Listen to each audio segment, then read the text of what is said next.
Kriya Yoga is what Sri Patanjali tells us is the way to heal ourselves. The word Kriya means cleansing. And to clean something, if you put your clothes in the laundry, for example, it has to go round and round and round and round. It really has to suffer. Well, we're pretty much the same. When we want to rewire ourselves, we literally go round and round and round initially in our head.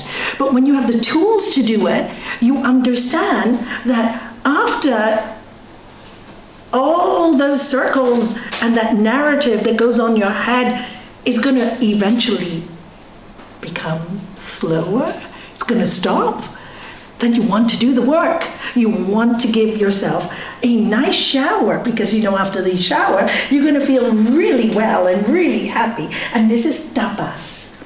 Okay, the word for this is tapas. So let me go to Sutra 1 in Book 2. Sri Patanjali tells us that accepting pain for purification, study of spiritual books, and surrender to Ishvara Pranidhanam, to the highest. This is Kriya Yoga. So he starts off with accepting pain for purification, tapas. Now we all know initially when you have pain from someone, the first thing you want to do is reaction, action, reaction. And all of you know, because you've been studying yoga for a long time, that we need to stop that action and reaction. But sometimes we can't stop it. So what does he advise us to do? He says tapas. So what is tapas? It's burning. You have to burn first. So he talks about physical tapas. And isn't it interesting? In the Bhagavad Gita, chapter 17, Lord Krishna also speaks about Kriya Yoga and tapas. These are the physical disciplines, tapas. Serving God, the twice-born, spiritual teachers and the wise. Staying pure, virtuous, continent, and practicing non-injury, ahimsa. These are the disciplines of speech. Speaking truthfully, pleasantly, and kindly with words that do not excite others, and reading scripture, svadhyaya. These are the mental disciplines: tranquility, gentleness, good-heartedness, silence, self-control, and purity of thought.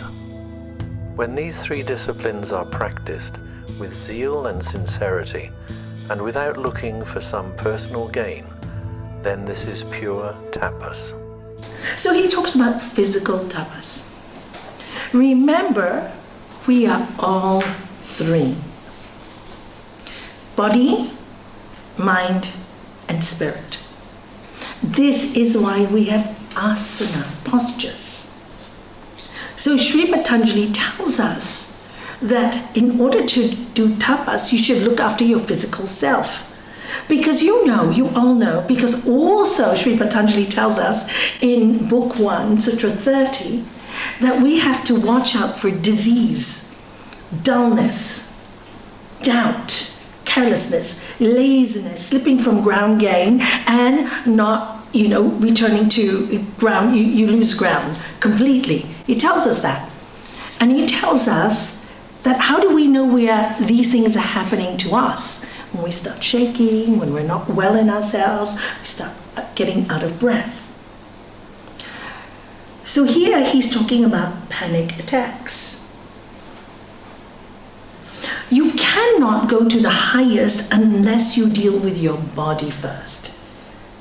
So Kriya Yoga first starts with asana, posture, so that when you have a disease or your mind is dull, you need to wake it up.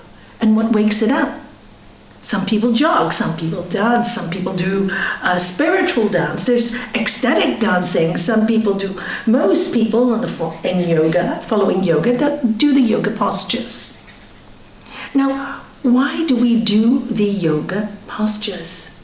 To remove toxins. So we're getting our body to help us. Now science is showing very clearly that the brain and the gut are connected. So sometimes, when I see patients as well, sometimes when people come to me, it's not their mind that is going crazy, it's that nerve that's connected to the gut. Because when you're nervous, what happens, right? Then you're in digestion, then your mind will go, oh my God, what's wrong with me? Why am I this? You'll think it's your mind, but really it's your gut. And you could be having celiac disease, or you could have some allergy or something that is bothering you that is not your mind. It can be the other way around. So this is where Hatha Yoga comes in. Because what do we do with Hatha Yoga? And this is why it's a Kriya. What do we do in a Hatha Integral Yoga Hatha class? We stretch, right? So first we do warm-ups. Give yourself a good stretch now. Lift both your arms up. Yeah, just lift and see how good that feels. And now breathe in and bring your chest down. And breathe out and bring your hands down. Close your eyes. Do it again. Inhale, bring both arms up. Over your head. Stretch, stretch, stretch, stretch, stretch. Exhale and bring it down and relax. Just that simple movement makes all the difference to your mind. So that's why in the Hatha classes, we bend forward, we bend back, we go up, inversions, and we twist. And let's try a twist now. Okay, so twist to your right, everybody. That's it. And breathe in first. Breathe in and twist. And now hold your breath. Hold your breath. Exhale forward. Close your eyes. Inhale, twist to the left.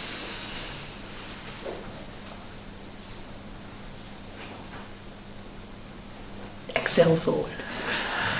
Sit still.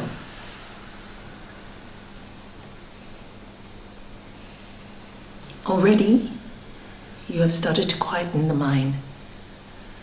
So Kriya Yoga is watch your body first. Because if you struggle with your mind so much, it can be a journey for you. You're constantly fighting yourself. It might not be your mind. Maybe you just need to do something with your body so that the mind becomes still. So first, attend to your body. This is why most people come into Raj Yoga through Hatha Yoga. Because when they start to still the body, they realize the mind becomes quiet. And then they feel something else. I'll never forget, I was in Portugal many years ago doing one of my first retreats. And there was somebody there who had come to a Raj Yoga retreat. She'd never done it before, but she'd been teaching Hatha Yoga for 20 years. And then she came, and after the retreat, she said to me, oh my God, this is what I've been looking for. But I said, you've been teaching Hatha longer than I have been teaching. But she knew through the Hatha Yoga there was more. But she went through Hatha Yoga through a very physical process, leaving out spirit and mind. So this just tied in all the practices. And in 2 days, there was transformation. And why was there so much transformation in herself? Because she only needed the knowledge to fulfill that full teaching. So we have to look after the bodies. That's the first Kriya. And of course, the very, very important Kriya is Pranayama. Pranayama is breathing practices. And this is, for me, one of the most powerful Kriyas of all. But like Gurudev always said, you have to go slowly. Now, many of you have practiced for many years, and all of you on Zoom as well, practice for many years, so you can go a little bit more deeply. Because he always says, see pranayama, you're bringing the energy upwards, you're opening up your channels, your prana channels, your chi, your nadis, you're opening up, you're cleaning up your nervous system. If you do anything too fast, it doesn't get done well, isn't it true? If you take your time and go slow and build up the pranayama, then at the right time, you get the knowledge that comes with it and the silence that comes with it. So many of my students do basic pranayama for years and years, because I always never forget Gurudev's words. He told me a story about somebody he had taught Bastrika to. We will do Bastrika now, okay? And that guy was so fascinated with Bastrika because it quietened his mind so much that he overdid it. So he came back in 6 months to Gurudev, eyes, veins popping out. He said, Gurudev, I don't know what's happened to me. Look at my eyes, look at my physical body. And so Gurudev said to him, I told you, slow and steady, build up your practice. But if you do everything so quickly, your body, your nervous system is not used to it. It's not only that you do the asanas and the pranayama, the first one, tapas, it's also yama, niyama, included in the physical. Because don't forget, yama, the first, non-violence, see if you remember, non-violence, truthfulness, non-stealing, balance, brahmacharya, moderation, and finally, non-greed. This is the way we have to, what? Deal with the outside world. Deal with people. Deal with circumstances. Anju, you were telling a story today about carrying anger, and I don't remember it entirely, but can I ask her to tell you this story, because I think it's really valid for what we're going to do today. So would you mind telling us? There was once this school teacher. She had young kids in her class, and she wanted to do an experiment with them. So she told them, bring in to school however many potatoes you hate people. So if you hate 5 people, bring in 5 potatoes. If you hate 2 people, you bring in 2 potatoes. And they did that. And they wrote the name of the person they hated on the potato. And they said, okay, now what you do with these potatoes is you carry it absolutely everywhere you go with you for a week. So for a week, they carried these potatoes in a plastic bag everywhere they went. And at the end of the week, they were really happy to take the potatoes back to school and not have to carry them anymore. Because, of course, in the plastic bag, the potatoes were rotting away. So they had to carry these rotten potatoes absolutely everywhere they went. And so they were so thrilled to get rid of those potatoes. And, the teachers asked for their comments, and they said, oh, it was awful, awful, awful. It was so smelly all the time. Everywhere we went, we had these smelly, smelly potatoes. And so the teacher said, so this is what happens, you see. You carry all this hatred with you all the time. Imagine what it's doing to your heart. You're just poisoning your heart. The person doesn't know you hate them, but your heart is with the smelly, stinky feeling all the time. So that's the experiment. You're the only one hurting yourself when you carry all this hate. So drop it and let it go. Thank you, Anju. It wasn't so bad. So you see, in order to do Kriya Yoga and to really get into the depth, first you have to clean up body and you have to practice the yamas, niyamas. Niyamas is what you practice on yourself. See if you remember that. What they are: socha, purity, right? Contentment, samtosha. Practice being content, being happy, not always comparing yourself to other people. So, and then the next one, do you remember? Accepting pain and not causing it, which is tapas, which is Kriya Yoga. And why do they call tapas Kriya Yoga and just take it separately and put it on its own? Is because it's one of the hardest things to do. When you self-discipline, it's the hardest thing for people to do. Whenever I ask people, okay, I talk about meditation, etc. You want to know this truth, this peace, you got to do the work. And then I ask them, oh, tell me, how long have you been meditating? Oh, Nalanie, I haven't started. Then you're just going to hear me and hear me and hear me and hear me, but I want you to get it because you mean a lot to me. And if you get it, we all get it, we all have fun, we all tell stories, and we just have a good laugh. Because what else is there to do in life but love and laugh with each other, right? So you got to do the work, I'm sorry. And this is the hardest thing for people to do. And that's why it says it burning, Kriya, got it? So the simplest thing of all is meditate all day. But it's not so easy because the mind is a crazy place. So this is why we do Hatha Yoga and Pranayama. Okay, and practice yama niyama. So we said niyama is socha, samtosha, tapas, Swadhyaya, which is study of spiritual books, which is part of Kriya Yoga, and finally Ishvara Pranidhanam, surrender. The control is not in your hands. It's not in your hands, but we want to control everything. We want to control people. We want to control minds. We want to control circumstances. We want to control life. It's not in our hands. All that is in our hands is what? To work on ourselves. So heaven and hell are here. Heaven and hell are here. It's nowhere else. So even if the world, everybody tells me the world is going so bad, but I think, the other day I was thinking, I know it's weird. Everything's changing, but I tell you, it's much better than being here when it was World War II. I wouldn't have liked to be around with all those bombs. I wouldn't have liked to be there. I think it's much easier now than it was then. And let us keep hope and not buy into this fear factor that everything's getting worse. Let's say it's getting better all the time. Because as we think, so the more of us that think that way, what kind of energy are we giving to our world? Really, this is really important at this time. This is why get to work, get purified, fix yourself, because there's no other way we can fix the world. We can't change it. We can try. How many people are trying out there? How many of my students are doing wonderful work out there? They are doing incredible work, but they keep getting bang politicians saying no, pharmacies, doing what they want. It's all controlled by money.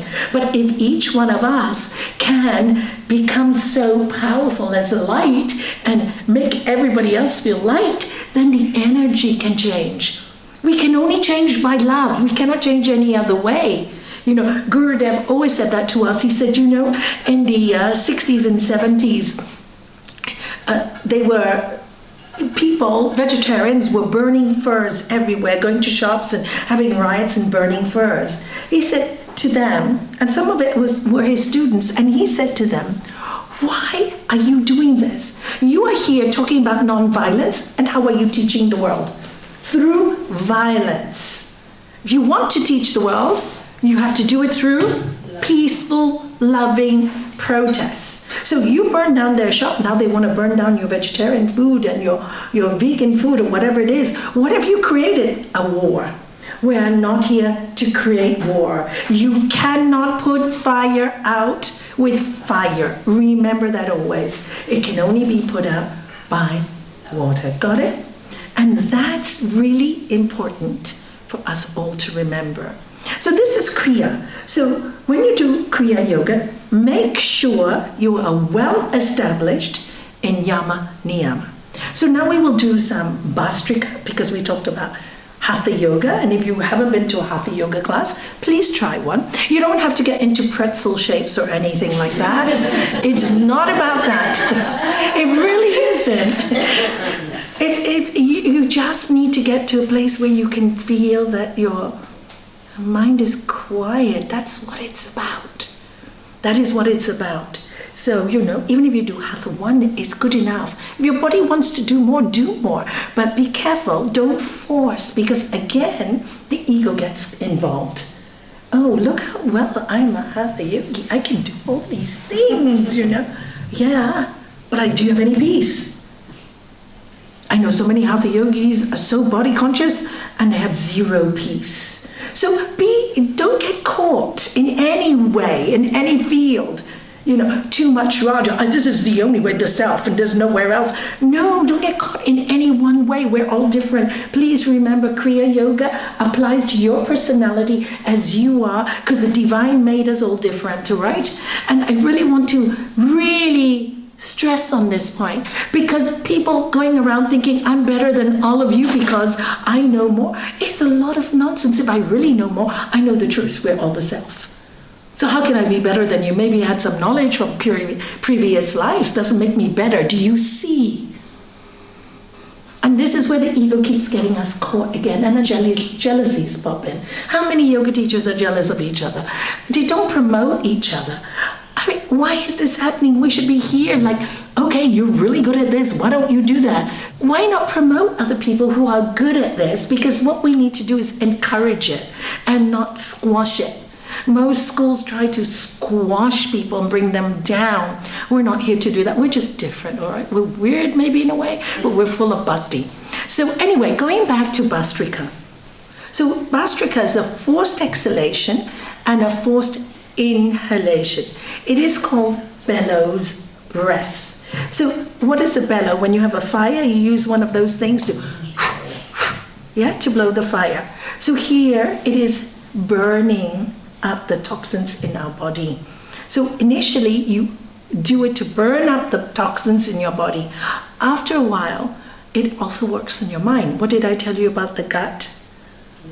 The brain connection. There are nerves that are connected. So it connects the nerves to the brain. So we're working with the gut, and then it goes to your brain functions. And it's by itself neuroscience, without you even having to do too much. So let's start. You can watch me first if you're not sure. So you sit straight, please. It's really important because the nervous system aligns the spine to the whole system, the whole chakra system.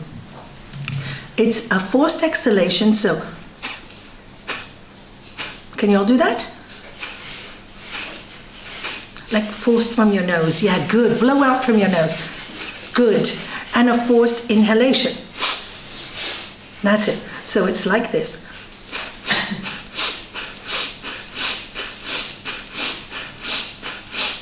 Got it? Okay, so try with me. Inhale first.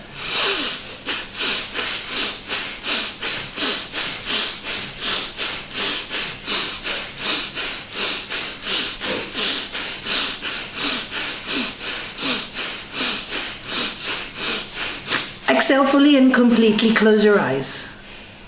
Hold your breath.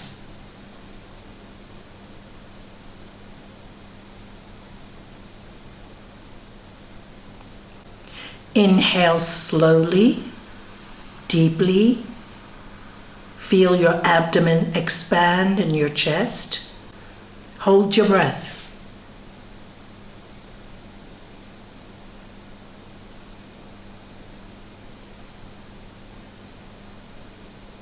Breathe out.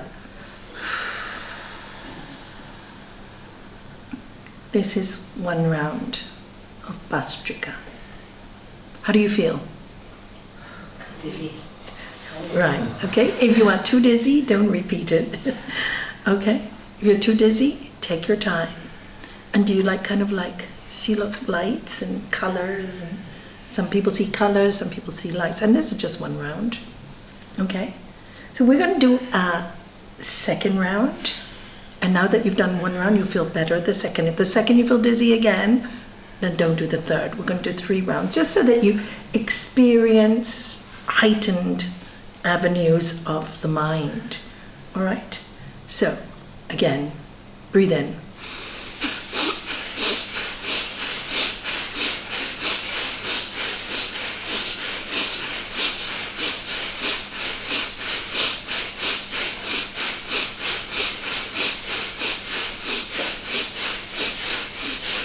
Exhale fully and completely. Close your eyes. Hold your breath.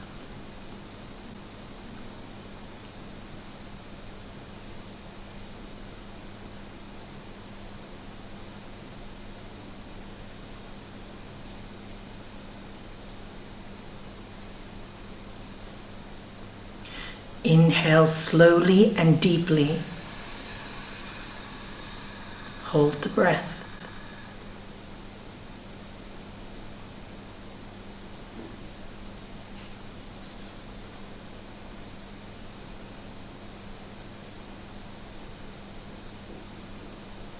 Exhale. Stay quiet.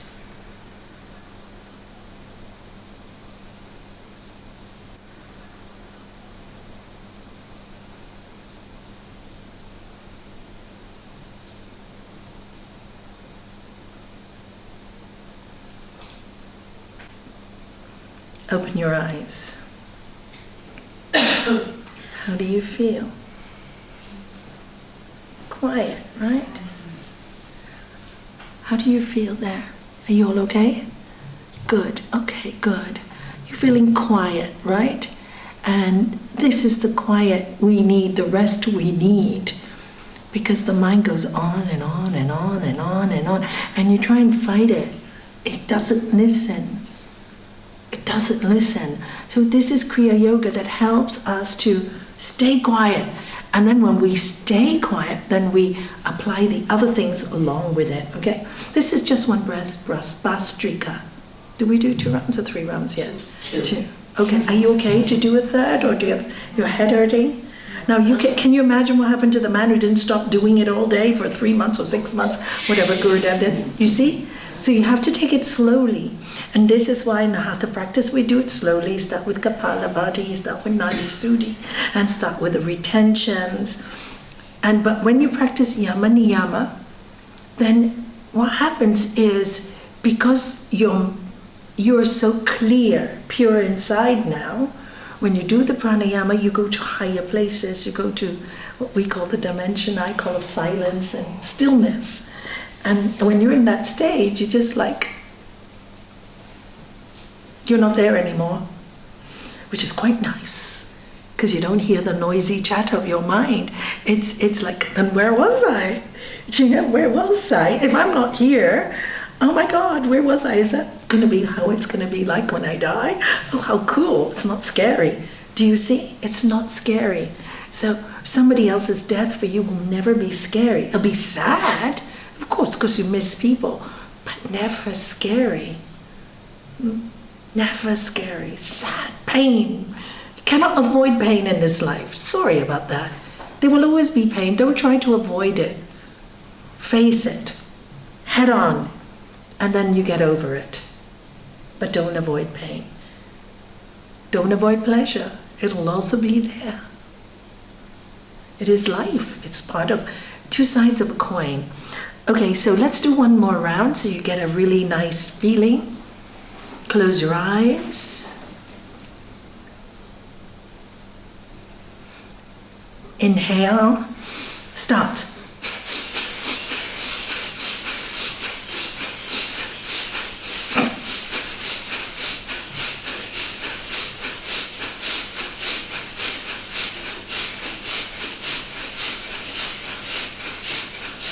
Exhale fully and completely. Hold your breath.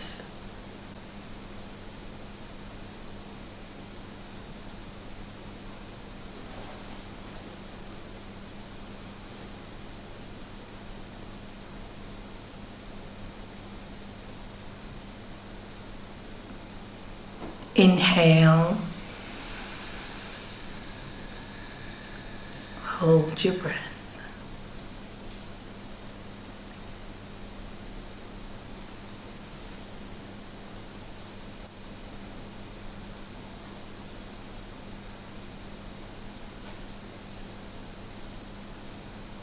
Exhale.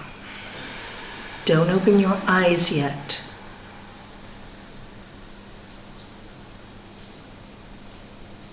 Together with this practice, right after you finish, fill your heart with love. And if you can't get that feeling, think of somebody you love very much. Somebody inspires you. Or something, the sea, the sky, the sun. Fill your heart with this feeling.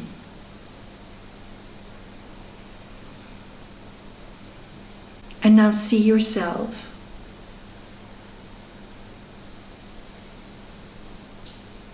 imbibed with energy, goodness, kindness. See it. See yourself smiling. I am a good person, tell yourself. I am fun. I am me. I am divine. And wow, thanks for the gift of a human body. I can experience these things.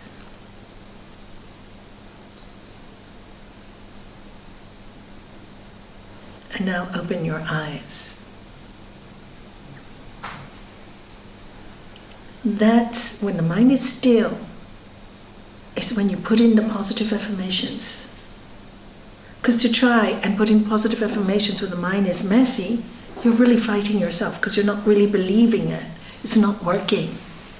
But when the mind is still and quiet, those affirmations go deep into every single cell in your body. Because now there's no interference from your ego self. That's worried, that's full of anger, that's full of pain, that's full of jealousy, that's full of all of that. And for that moment that you are silent, you really are pure. You really are pure because you're connected. You're connected. When you enjoy that feeling, then you want it more. So then you do the second step of Kriya Yoga, which is Swadhyaya, study of spiritual books. Well, we've done the sutras many times and we'll keep doing it till it's in every single cell in our body. We've done the Bhagavad Gita, and for those of you who haven't, it's all on my YouTube channel. And Swadhyaya, study of spiritual books. Why?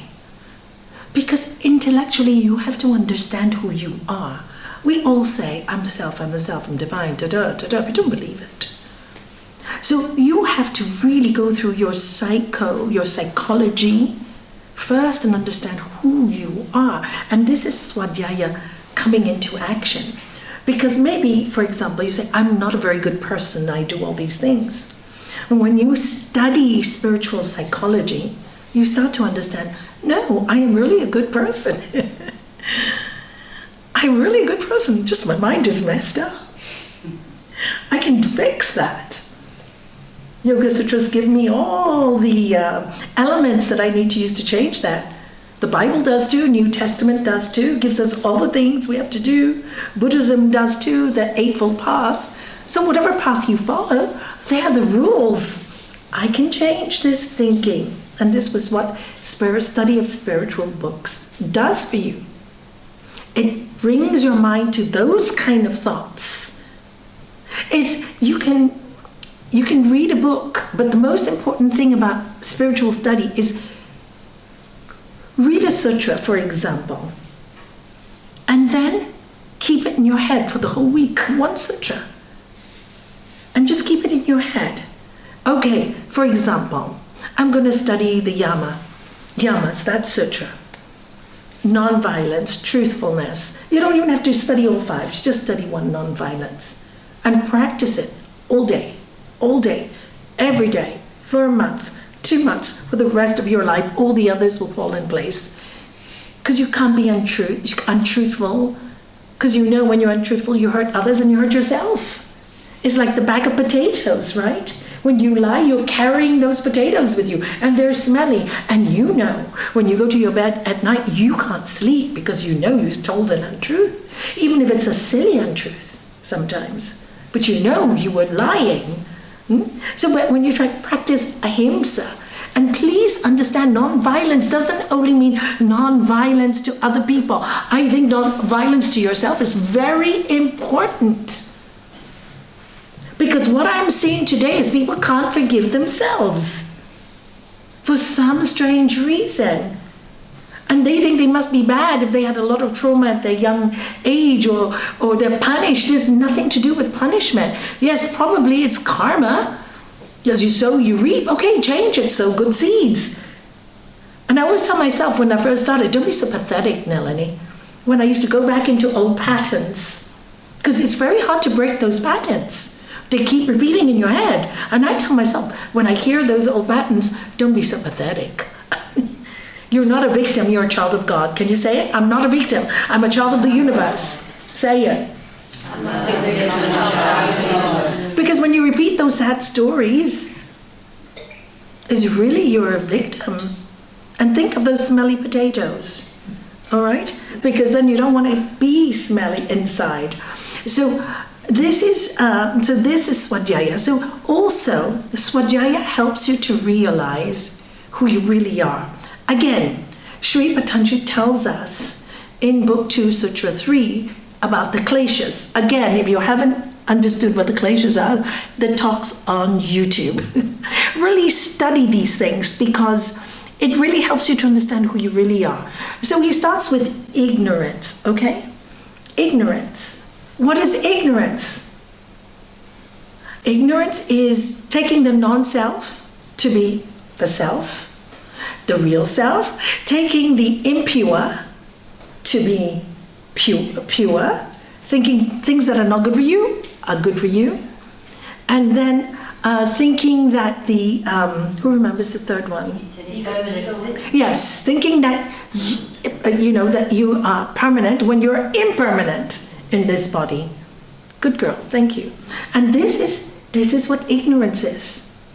So when you study these books, you say, oh my God, here I'm getting so involved in this trauma that's happened to me, because we all, like I said, you can't avoid pain. I'm getting so involved in this action that's going on in the world. I'm into this discussion, I'm getting upset. But you know what? It's a play. This is impermanent. This too shall pass. Do I really want to waste a year in my life on this nonsense? It's really up to you. It's a choice. And your choice is, yes, I really want to get into this fight. You will, but you will burn. And you'll soon learn you don't want to be there. Sometimes people have to burn before they come out of it. And maybe some people, their job is to do that. So some people are meant to be warriors. Others are not. So if you're not meant to be a warrior, don't become one just because one of your friends are. Are you understanding it? It takes a certain kind of personality to do a certain job. If you are a peacemaker, and we need lots of those, then don't try to hide your light. Go out there and make peace. You don't even have to make it. If you're a peacemaker, people will feel your energy. And that's not an inferior job, that's a superior job. But you have to be a peacemaker, you have to be peaceful yourself. If you are unhappy and complaining and grumbling, forget it, you're not a peacemaker. Those are your signs. Sri Patanjali tells you, contentment will bring you supreme joy. If you're not in supreme joy, something is wrong. What are you desiring? Look at your desires. Next step, this is Swadhyaya. Then you start to see the information that your mind is giving you. You can watch yourself. What is my desire? I really want this. I really want this. We talked about that last week. This real desire, attachment. Well, if you really want it, you get it quickly and get over it. You'll get it, really, you will get it, because there's nothing that you want that you won't get. But be careful what you ask for. And if the desire is making you so sick, is it worth it? Some people chase something for years and years and years. Oh, I remember a student was chasing this man for years. And she was telling me all the time, my medium tells me that this guy's in love with me. So I go, but has he told you? No. He's not ready yet, but he will know. So every year she tells me this for 5 years, And I said, I think you need to stop listening to your medium and stop stalking the man. Sorry, that's reality. I said, you're going to waste another 5 years of your life? It's obvious he doesn't want you. And then he will feel stalked. And, he's not taking any of my phone calls. Do you see?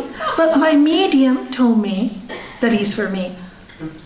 I don't know what to tell you. Do what you like. But if you're asking me for advice, I'm going to be truthful. If the truth may hurt you, I'm really, really sorry. I don't mean to, because I really don't want you to waste 5 years more of your life waiting. If it's going to happen, let him come to you. It will come to you. But you're chasing something, maybe there's somebody else meant for you, but because your mind is fixed on this one, you're going to miss the other one. And that happens with many people. Their mind's fixed on this one, they miss the other opportunity that comes out. But if you wait and you're patient, you will see there will always be something else that will take its place. And then a few years later, I know exactly why this didn't happen to me, because something better did. You will see. And this is the vision Swadhyaya gives you. So this is Kriya Yoga. Now this all has to be done hand in hand, mind, body, and spirit. So this is Kriya Yoga. So you do the Hatha, you do the Pranayama, you do the study of spiritual books. And read those that elevate you. some books that I love and I recommend, and people go, oh, it's too intellectual. Don't read that then. Read something that is simple, because the truth is in an intellectual book as it is in a simple book. And read people who inspire you. I used to love to read about Mother Teresa, Gandhi, Paramahansa Yogananda, who I love, the Gurudev, all his books, obviously, Vivekananda, Ramakrishna. There's so many I loved, and I love them because you could feel in their books when I used to read them, like The Divine Romance by Paramahansa Yogananda and Divine Quest. I remember, I haven't read it for years, but I remember reading that and feeling like, oh, I just want to stop and meditate now. I just want to stop and meditate. I just want that feeling. And just stop. I put the book down. I still do that today if I read a book and it inspires me. I stop. I don't continue. I stop when something hits my heart and I meditate on that. And what's that doing? Do you see? This is how you do swadhyaya. But people read books very quickly and they forget about them. So I also, you will see all my books are underlined, and I'll show you. So if something really hits me and I open it up, do you see? All over, and notes, and the pages and so that, thank you so much, so that when I open the page, I know which part I have to look at, what hit me at that time, and why did I underline it. I've had this book for over 32 years, that's why it's got a new cover, and this is the second new cover it's had. So, because I don't want to let it go. It's really kind of like my friend, my best friend. I may not read it every day, but I know it in my heart. But even sometimes I still love to open it. It talks to me. So this is the magic of great saints and sages. And this is why some people, when they read the Bible, they feel so elevated. They feel so great, or they read sayings from Buddha, because when you read from the original source, there's like this energy that comes to you. It comes to you. This is why I used to meditate on Sri Swami Satchidananda's form all the time to start, because he used to say, drop me as a form and think of me as the teaching, right? But I couldn't, because I couldn't even get there. So what would I focus on? His strength, his love, generosity, kindness, his connection to God. I want your connection, so I'm going to hold on to your robe. And for years in my meditation, I would start by imagining myself holding the bottom of his robe. I thought of the story of Lord Jesus when the centurion asked him, please heal me. I was pulling my master's robe and saying, please heal me. I want to know God in this life, And that's the picture I had in my head all the time for years. And every time I did something wrong, I would hold on to that robe and I said, correct me. When he was alive, I would call him and tell him straight. I'm angry today, I lost it. And then he would talk to me. Oh, Gurudev, I know what's happening to me. My mind's going crazy. And he would talk to me. That's all. Just a short phone call would fix it. 3 words and I was fine again. But this is the power of connection. So for me, I found that connection. I found that power through him. And so after a while of thinking like this, as you think, what happens? You start to feel it, right? You are experiencing it. You are experiencing him. You're experiencing the self. Then you are experiencing the self, the connection. And that's when you realize, aha, it's in me too, because it's coming from me now. Are you getting it? Because you suddenly realize that maybe you used to be quite nasty about something and you just can't do it. You cannot, your body cannot do it. When somebody lies to me, my body freezes even before I know it. It tells me. And if somebody's wishing me bad, I can hear it. Sorry. But I can hear it. Liz knows, because you can too, right?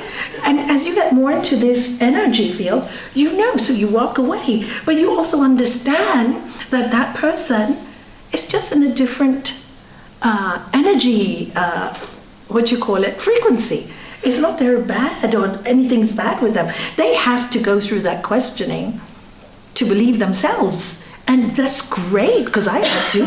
You have to ask as many questions as you want in the beginning before you get to that solid truth. And once you get there, you don't ask any more questions. What you do is you just absorb your questions and you research them yourself. But best thing is, even rather than researching, is see what you're getting from yourself. What's talking to you. That's even better. You know that we are here to have fun. So it's not about what you do, what you read, what you don't read, because the reading is all done. There comes a day when you just, you read because it's exciting, having some inspiration, but you already got it. You got the magic. You got that magic. And that's what we need to do. And that's why I keep saying, please meditate. Please do it for yourself. Do it for yourself. And if you can't try the Bastrika, it's very powerful, isn't it? Try and do 30 breaths each round, and do 3 rounds to start. See if you can do it twice a day, once in the morning and once in the evening. Has to be on an empty stomach, because you don't want to throw up, all right? Because you might feel dizzy and that can cause it. And just do that for 1 month and notice the difference just with that. And then once you've done that for 1 month, then we do retention is also, maybe I just finish with retention, because retention is quite simple and I think it is really important to do as well. And this anybody can do very simply, retention.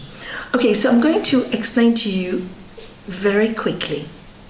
So what retention does, it helps us to notice the energies that are seated in these parts of the body. For example, I'm going to teach you first Mula Bandha. Can you all say it? Mula Bandha. So Mula Bandha is when you squeeze the muscles of the anus, the sphincter muscles. So can you try now? Squeeze. Can you feel it? Okay, it's like you're holding number 2, okay? Yeah, that's it. That's Mula Bandha. Okay, now the next one is Uddiyana Bandha. Can you say? Uddiyana Bandha.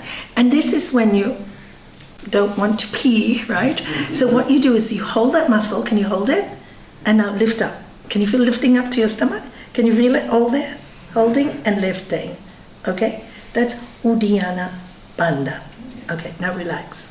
And then the third one is Jalandhara Bandha. The throat lock. And this is very good for people who are scared to say their truth.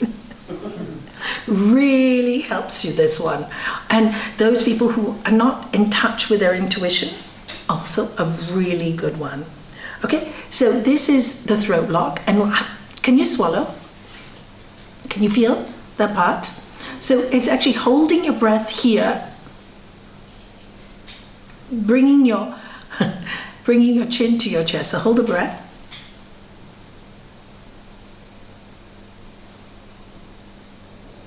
Lift your head and exhale. Okay, so those are the 3 locks that I want you to learn, all right?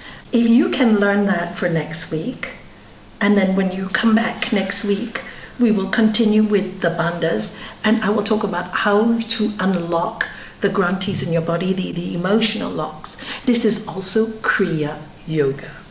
And you can use physical exercise to unblock these blocks, and you use breathing. And of course, finally, it'll be so easy for your mind at that time because you made it so easy for it. There's no longer the struggle of the narrative that goes on and on and on and on and on and on and on. It will stop by itself. But always remember, slow and steady wins the race. Okay, so let's repeat so you remember. Mula Bandha, anus lock. Uddiyana Bandha, stomach lift or the frontal lock. And then Jalandhara Bandha, throat lock. So the 3 locks. And next week we'll go in more deeply.